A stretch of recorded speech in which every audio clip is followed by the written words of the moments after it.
Compañeras y compañeros, efectivamente nos interesa en estos momentos hacer propuestas para enfrentar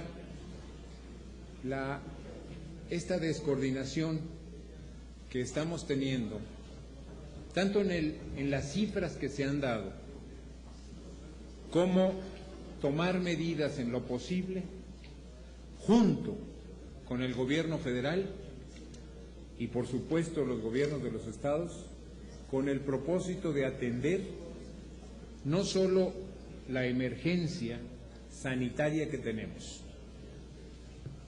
Nos parece evidente que esta emergencia se viene a sumar a la emergencia económica que tenemos y por lo tanto es muy importante que podamos discutir asuntos con el propósito de coordinarnos.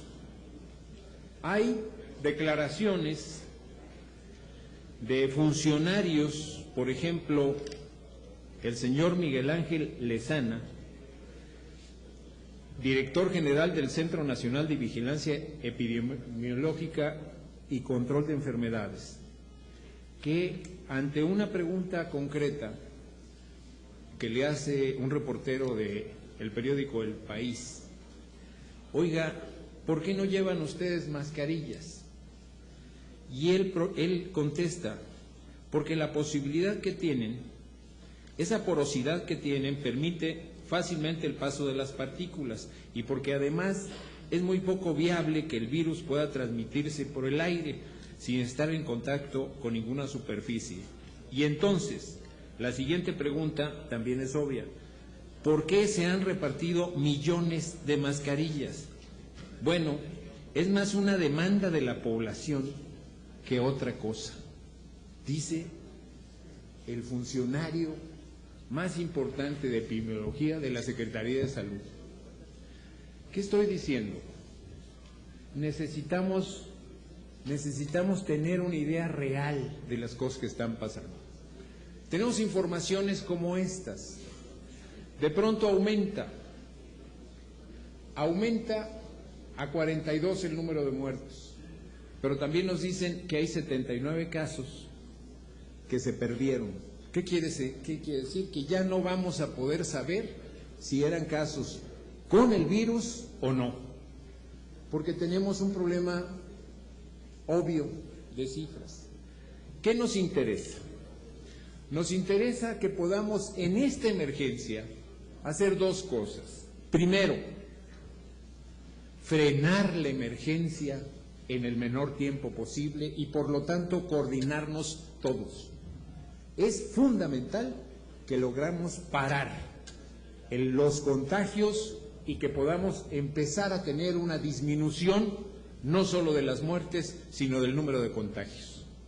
Y segundo, que en estos momentos empecemos una discusión fundamental que tiene que ver con el desarrollo de la ciencia y tecnología en nuestro país.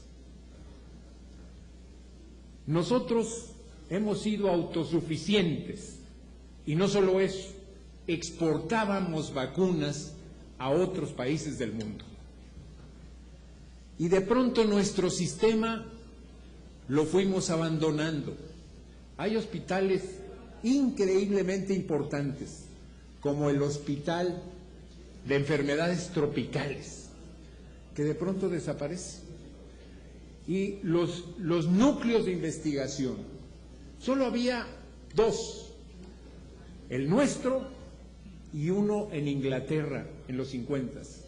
¿Por qué? Porque nosotros teníamos el problema de enfermedades tropicales y porque los ingleses tenían colonias y tenían problemas de enfermedades tropicales y teníamos los desarrollos mejores en el mundo. Desaparecen. No puede ser, compañeras y compañeros, que no nos importe un asunto como este. Tenemos que enviar las muestras, tuvimos que enviar las muestras fuera del país para que nos determinaran si alguien tenía el virus o no, y se tardaban 5 días. Cuando nos habían dicho la Secretaría de Salud, el secretario de Salud, ante la pregunta, ¿por qué en México se mueren y en otros países no?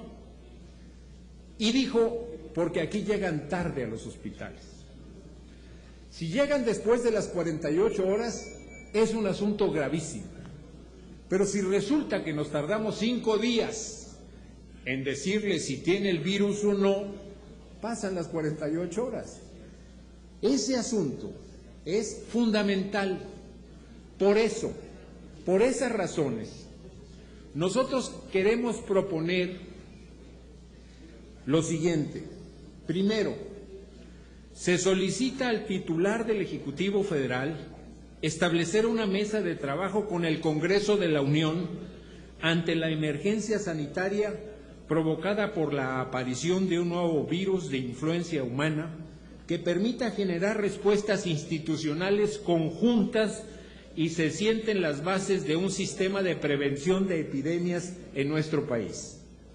En dicha mesa, el Ejecutivo podrá presentar las medidas fiscales y administrativas que necesiten autorización del Congreso y que sean necesarias para enfrentar la difícil situación económica profundizada por la epidemia de influenza humana. Segundo, se exhorta al titular del Ejecutivo Federal a establecer un panel con la Organización Mundial de la Salud que permita coordinar sus esfuerzos y certificar los avances de México en la contención de la enfermedad y en la generación de una vacuna segura para el virus AH1N1 que pueda ser aplicada a la población. Tercero, se exhorta al titular del Ejecutivo Federal a enviar a la Cámara de Diputados una propuesta de incremento presupuestal destinada a la investigación científica y tecnológica, en primer lugar en materia de salud, que incluya recursos para reactivar la infraestructura nacional de investigación y desarrollo de sueros y vacunas. Ese es el punto de acuerdo que estamos proponiendo. Son exhortos al Ejecutivo diciéndole que queremos como Congreso trabajar con ellos para poder coordinarnos. Ojalá y esto salgamos rápido y nos abra a todos los ojos sobre la necesidad de no seguir con esta política de ciencia y tecnología que lo que ha venido haciendo es deteriorando nuestros sistemas de investigación. Es fundamental que se piense que la investigación en este país es una inversión, no solo económica, también de seguridad nacional. Muchísimas gracias, compañeros y compañeras.